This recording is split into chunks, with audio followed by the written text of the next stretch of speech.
So it actually, so you can tap any part. You can manually rotate the gantry, for example.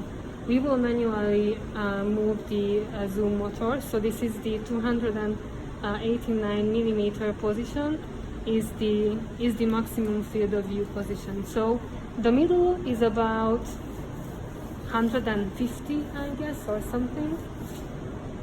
So yeah, this is the distance, yeah, of the X-ray source from the center of rotation.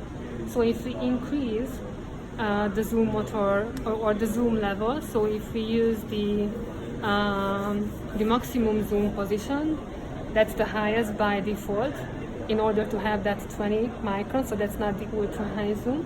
So it will be decreased. So that position is 63 millimeter away from the center of rotation to the X-ray source.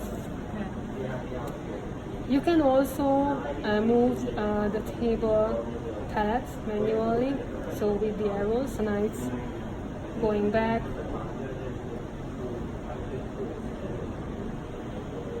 It's coming out. Yeah, and you can also modify the table height.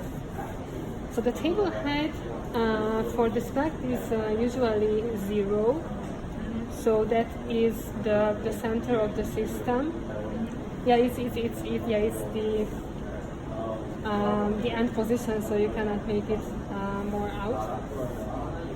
But for different steps, you can modify the table height. So if you feel that you have, I don't know, a tiny ex vivo sample, for example, and you want to put it really in the middle of the field of view, it's also adjustable.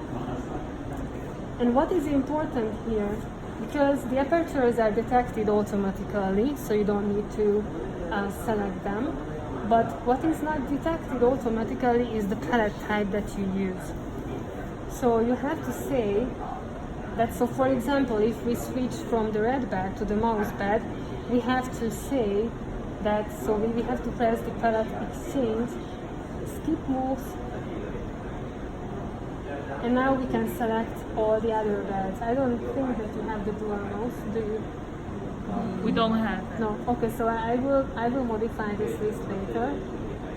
So I have a couple of beds to use. So let's say multi-cell mouse.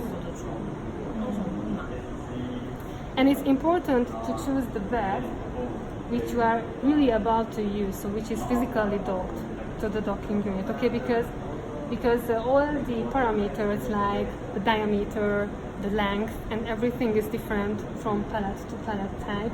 So in order not to break the bed, for example, and to be able to comfortably set up the scanning range, so you have to make sure that what is physically docked is also selected here.